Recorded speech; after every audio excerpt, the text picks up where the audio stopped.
Magandang araw kaibigan, mga kapatid. Ngayong araw na ito ay ating talakayin ang pinaka-controversial or pinaka ang tawag dito at talagang ngayon ay laganap sa lahat ng simbahan, sa lahat ng dako ng mundo. Kahit dito sa ating bansa, dito sa bansang Pilipinas. Ang prosperity gospel o ang prosperity teachings. At talaga namang ito ang ipinapangaral ng maraming mga simbahan sa panahon natin ito o sa panahon natin na ito. Ano nga ba ang ebanghelyo at ano nga ba ang prosperity teachings o ano nga ba ang prosperity gospel? Sabi dito, ang ebanghelyo at ang prosperity gospel ay magkaibang pananaw tungkol sa mensahe ng kaligtasan at layunin ng Diyos para sa buhay ng tao. At narito yung mga ibang mga pagkakaiba nito. Ano nga ba ang ebanghelyo? Ano nga ba ang gospel? Sabi, ang ebanghelyo ay ang mabuting balita ng kaligtasan sa pamamagitan ni Hesus Kristo. Meaning to say, ang ebanghelyo ay dala o ginawa o sa pamamagitan ng ating Panginoong Hesus Kristo. Ito'y mabuting balita ng kaligtasan sa pamamagitan ni Hesus Kristo. Ang pangunahing layunin nito ay ang pagtubos ng tao mula sa kasalanan at pagkakaroon ng buhay na walang hanggan sa pamamagitan ng pananampalataya kay Kristo. So, bago tayo magsimula, tayo muna ay manalangin. Aming Diyos, aming Panginoon, salamat sa oras na ito. Muli mo kaming kausapin sa pamamagitan, Lord, ng iyong ebanghelyo. Ikaw ang maitaas sa oras na ito. Pinupuri ka namin at bigyan mo kami ng wisdom, ng kaalaman, Panginoon, na nagmumula sa iyong salita upang mas lubos naming maintindihan ang ebanghelyo na nagmumula sa inyo. Salamat, Panginoon. Ito po ang aking panalangin sa pangalan ni Jesus. Amen. Balikan natin, ano nga ba ang ebanghelyo o gospel? Sabi dito, ang ebanghelyo ay ang mabuting balita ng kaligtasan sa pamamagitan ni Hesus Kristo. Ang pangunahing layunin nito ay ang pagtubos ng tao mula sa kasalanan at pagkakaroon ng buhay na walang hanggan sa pamamagitan ng pananampalataya kay Kristo. Ano ang pangunahing punto na gusto kong sabihin? Sabi dito, ang kaligtasan sa kasalanan. Ang sabi ng scripture, sabi dito, sapagkat inihandog ni Kristo ang kanyang sarili minsan para sa lahat upang pawiin ang kasalanan. Sabi ng Hebreo 9:26, sapagkat inihandog ni Kristo ang kanyang sarili minsan para sa lahat upang pawiin ang kasalanan. Ang sentro ng ebanghelyo, mga kaibigan, mga kapatid, ay ang espiritual na kaligtasan, hindi sa material na kayamanan o hindi ang material na kayamanan. Ibig sabihin, ang kaligtasan ay sa spiritual. O ang kaligtasan natin ay nagmula sa ating Panginoong Hesus Kristo, hindi sa pamamagitan ng mga kayamanan na meron tayo. Pangalawa, pagtitiis at pagpapakabanal. Sabi dito, sapagkat sa pamamagitan ng maraming kapighatian ay kinakailangang pumasok tayo sa kaharian ng Diyos. Sabi ng Gawa 14 verse 22, ang sabi dito, sapagkat sa pamamagitan ng maraming kapighatian ay kinakailangang pumasok tayo sa kaharian ng Diyos. Meaning to say, ang buhay Kristiyano ay puno ng hamon, punong-puno ng problema, punong-puno ng mga pagsubok. Ngunit ginagamit ito ng Diyos, sabi doon, yung mga pagsubok, yung mga hamon natin sa buhay, ay ginagamit ng Diyos upang tayo ay maging matatag at mapagtiis. Yan. 'Di ba? Para tayo ay tumatag at maging mapagtiis. At patuloy tayong hubugin ito patuloy tayong i-mold nito. Ang problema ay ginagamit ng Diyos upang tayo ay moldehin, para tayo ay moldehin o i-mold. Pangatlo, pagtutok sa buhay na walang hanggan. Ang tinuturo ng gospel ay ang pagtutok sa buhay na walang hanggan. Sabi ng Mateo 6:9-20, huwag kayong mag-impok para sa inyong sarili ng kayamanan dito sa lupa. Mag-impok kayo ng kayamanan sa langit. Meaning to say, yung sinasabi ng Mateo, ang layunin nito ay ang layunin ng ebanghelyo ay ang relasyon sa Diyos at ang kaharian sa langit, o ang kaharian ng langit, hindi lamang ang temporal na mga bagay. So, mas nakita natin, mas naintindihan natin na spiritual. Ibig sabihin nito, mahalaga yung kaluluwa natin sa Panginoon. Ang iniligtas ng ating Panginoong Hesukristo ay ang ating mga kaluluwa. Yan yun. So, ang gospel ay nakasentro kay Kristo. Ang gospel ay nakasentro sa ginawa ni Kristo, sa finished work of Jesus sa krus ng Kalbaryo. Doon nakasentro ang gospel. Ang prosperity gospel naman, ano ba ito? Ang prosperity gospel, nakilala rin bilang health and wealth gospel, nabihira ay nagtuturo na ang layunin ng Diyos ay bigyan ng mga mananampalataya ng kasaganaan sa material na bagay, kalusugan at tagumpay sa buhay. Maraming ganyan, no? Kaya talagang ito ay may tuturing nating false gospel o false teaching ito, mga kapatid, mga kaibigan. Ang prosperity teaching na ito. Sabi dito, kadalasan ang ginagamit nilang talata ay yung sa John 10:10. Sinabi dito, ginagamit ang mga talata tulad ng ako'y dumating upang sila'y magkaroon ng buhay at magkaroon nito ng masagana. Diba? Yun yung madalas nilang ginagamit. Diba? Ngunit madalas na hindi tama yung interpretasyon nila sa bahaging ito ng John 10:10.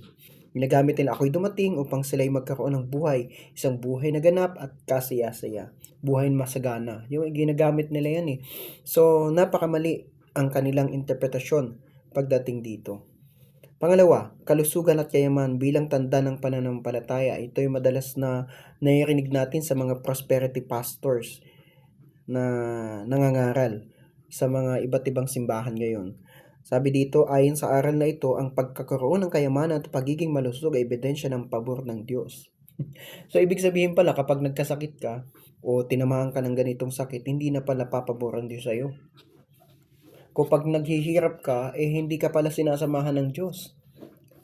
Kapag marami kang sakit, parang ang nangyayari sinusumpa ka na ng Diyos at hindi ka na sinasamahan. Napakamali pong yung ganung teaching na yan. Napakamali po yung ganung pangunawa na yan. At hindi po ganyan ang tinuturo ng gospel. Hindi po ganyan ang tinuturo o itinuro ng ating Panginoong Hesukristo. Ganun din ng ating mga apostol, ng mga naging apostol. Apostol Pablo, nila Apostol Pedro, hindi po ganyan ang itinuro nila. Na kapag ka ikaw ay may sakit at hindi ka malusog, ebidensya, 'di ba? So ibig sabihin 'yun na hindi ka sinasamahan ng Diyos. So pag malusog ka pala at nalusog ka at talaga namang mayaman ka at sagana ka sa buhay, sinasamahan ka na ng Diyos. Mali po 'yun. Hindi po 'yun ang totoo. Pangatlo, pag-iwas sa pagtitiis. Ayan, maraming ganito. Binibigyan din ang tagumpay at pag-iwas sa kahirapan o sakit salungat sa itinuturo ng ebanghelyo tungkol sa pagtitiis para kay Kristo. Sinasabi ng Biblia na kailangan natin magtiis. Even Apostle Paul ay nakaranas po ng pagtitiis nung siya ay nabubuhay pa noon. Na talagang sumadsad po ang buhay niya. So, ibig sabihin nun, hindi siya sinasamahan ng ating Panginoon. Mali po. Kaya nagtitiis si Apostol Pablo hindi para makamtan niya yung buhay dito sa lupa. Nagtitiis siya para makamtan niya ang buhay na walang hanggan doon sa kabila, doon sa kaharian ng langit, kaharian ng Diyos. Yan. So paghahambingin natin ang dalawang ito. Sa Ebanghelyo, yung tinuturo ng Biblia, at ang tinuturo ng marami, yung prosperity gospel, yung prosperity teaching. Sabi ng Biblia, sabi ng Ebanghelyo, kaligtasan mula sa kasalanan. Ito ang tunay. Ang tinuturo naman ng marami, ng ilan, ay kalusugan, kayamanan, tagumpay. Claim it! Ganyan-ganyan, diba? Maraming ganyan po ngayon. There are talagang pag-abundance ka, talagang sobrang, anong tawag dun? Sobra mong, wala pong masama sa nakakamtan mong yan meron kang ganito, diba? Hindi ko naman sinabi ibenta mo lahat ng sasakyan mo or anything. Kaya ka meron yan, may trabaho ka at meron kang nakakamtang mga ganyang bagay, dahil yan sa biyaya at pabor ng Diyos sa buhay mo. And tayo ay hindi deserving talagang tumanggap ng mga bagay na yan, ng pabor na yan. So salamat sa Panginoon kung meron kang mga bagay na yan, pero huwag mong ipagmalaki, at hindi dapat natin ipagmalaki ang mga bagay na yan, sapagkat ang dapat nating ipagmalaki ay yung pagtutubos ng ating Panginoong Hesukristo sa atin. Yan, ano pa? Sabi ng Ebanghelyo, pagtitiis bilang bahagi ng pananampalataya. Yan sabi ng Biblia yan.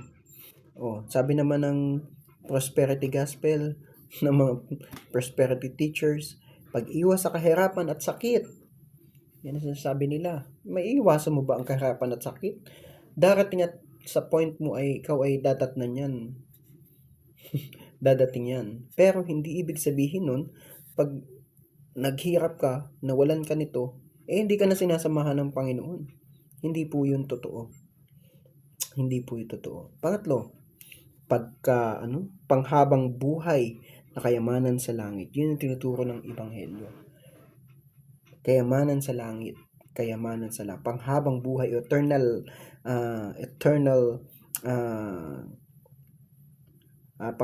panghabang buhay na kayamanan sa langit. Dito sa lupa, temporal na kayamanan sa lupa. Yan ang tinuturo naman ng prosperity teachers sa panahon natin ito. Diba? Pangalima is nakatuon sa Diyos at kanyang layunin. So, ito ang tinuturo ng Ebanghelyo na dapat tayong mga mananampalataya ay nakatuon sa Diyos at sa kanyang layunin sa buhay natin.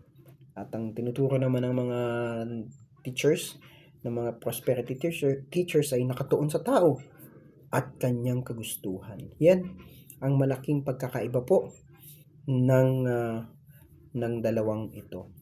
So, bilang binabalaan po tayo ng Biblia patungkol dito, ang prosperity gospel or prosperity teachings ay mapanganib. Bakit? Bakit po? Dahil nililihis nito ang pansin mula sa tunay na ebanghelyo patungo sa pansariling ambisyon. So, wala pong masama kapag ka ikaw ay umangat ng konti, umangat ng buhay, wala pong problema doon. Pero sana hindi mamali yung ruta, yung linya natin kung bakit tayo naligtas at kung bakit tayo meron ito at kung bakit tayo ay nakakalasap nito. At sana na ilalagay sa puso natin kung bakit ako meron ito ay dahil yun sa Panginoon. Dahil yun sa Panginoon. Dahil yun sa Panginoong Jesus. Kaya ako naligtas dahil sa Panginoong Jesus. Hindi yun dahil sa ginawa ko o dahil yun sa marami akong pera or nabili ko ang kaligtasan ko. Hindi po ganun yan. Pangalawa, ito ay nagbibigay ng maling pangako na lahat ng Kristiyano ay magiging mayaman o malusog na hindi ayon sa katotohanan ng Biblia. Ano po niyo po? Marami sorry po, pasensya. At ganyan ho ang dati kong paniniwala na talaga namang kapag anong tawag dito? Pagka wala ka, may sakit ka, sabi, hindi, sinumpa ka na ng Diyos. At wala ka ng pag-asa. At maraming mga kaibigan ako na naging kasama before sa mga naging pinuntahan ko ng mga simbahan na talagang ganyan ang mga pagtuturo. Na kapag ka ikaw daw ay may sakit, kapag ka ikaw daw ay naghirap, hindi ka na sinasamahan ng Diyos. At talaga namang wala ka ng pag-asa. Napakamali pong ganyang, maling-mali po yung ganong pagtuturo. Alam niyo po, ang gospel ay nagbibigay ng pag-asa. Na kahit na ikaw ay nasa pinakalusak at pinakamabahong lugar at sulasok ng buhay mo, may pag-asa ka sapagkat si Kristo ay nagbibigay ng pag-asa. 'Di ba? At talagang ang katotohanan ng Biblia na sinasabi ng Biblia na lumapit kayo sa akin, kayong napapagalat na bibigatan sa inyong pasanin, at kayo'y pagpapahingahin ko. Hindi sinabi ni Lord na, pag pumunta kayo sa akin, kailangan may dala na kayo. Kailangan mayaman kayo. Kailangan meron kayong ganito. Hindi po. Ang gusto ni Jesus sa atin is, lumapit tayo sa Kanya. Ang tinuturo ng Bible, ng Biblia, kahit may sakit ka, lumapit ka sa akin. Lumapit ka sa akin. At hindi na kapag ka ikaw ay naging Kristyano, ang daming ganyan na pagka naging Kristyano ako or na born again ako, mayaman na ako, or kasi pagpapalain na ako, or ganito. I am, may ganun, di ba? I am blessed. Yes, we are blessed, hindi dahil dahil sa kayamanan. We are blessed dahil meron tayong Panginoong Hesus Kristo. It is the right, ito yung tama na dapat nating isabihin sa mga sarili natin, sa mga kaibigan natin na kaya ako blessed dahil sa Panginoong Hesus. Niligtas ako, minahal ako. Amen. Hindi ako deserve na meron akong ganito. Hindi ko deserve na maligtas ako. Kundi dahil yun, sa biyaya lamang ni Kristo Jesus. Pangatlo, maaari itong humantong sa pagkabigo at kawalan ng pananampalataya kapag hindi natamo ang mga inaasahang kayamanan. May mga ganyan na, Lord, may mga ganyang prayer na, pagyamanin mo ko, Lord, I claim it, I declare, I receive, ganyan. Ganyan ang mga prayer ko dati. I receive, I declare, ganyan. Medyo talagang, nalihis eh. Talagang sabi ko, ay wow, parang may mga ganyan na ma-declare, parang pagdating ng panahon, ay naantay mo, Lord, ba't ganun? 10 years na akong Christian, 20 years, 30 years, 40 years, 50 years, ibang namatay na. Pero hindi nila nakamtan yung ipanalangin na yun, yung declaration na yun, yung claiming nila na yun. Kasi, na mali yung mindset nila ay namali. Nagkaroon ng maling pagtuturo sa kanila. Na dapat, na ang panalangin ay laging sa kalooban ng Panginoon at hindi sa kalooban natin, nakasentro. Ang panalangin ay dapat nakasentro lagi sa Panginoon at hindi sa atin o sa mga kalooban natin. Sabi nga, ang tunay na ebanghelyo ay hindi nangangako ng buhay na walang problema. Totoo naman po ito.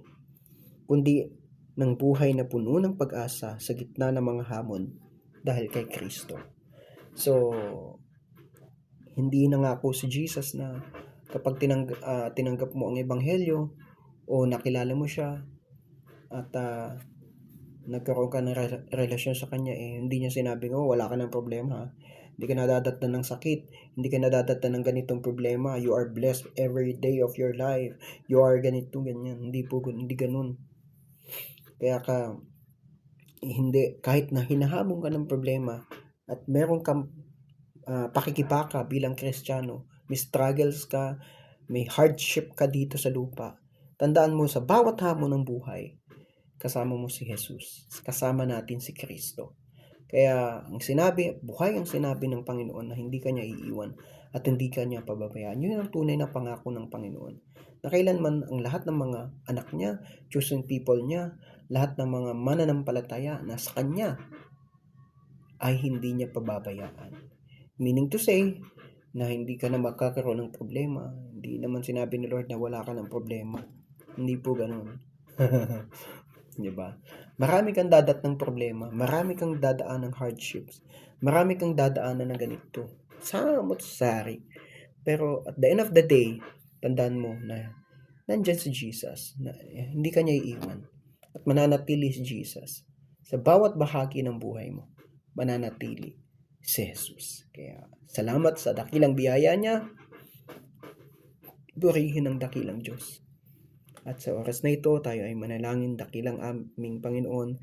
Salamat sapagkat tunay na ikaw ang tunay na nagdala sa amin ng kaligtasan. Ikaw, Panginoong Jesus, ang tunay na dakila sa buhay namin.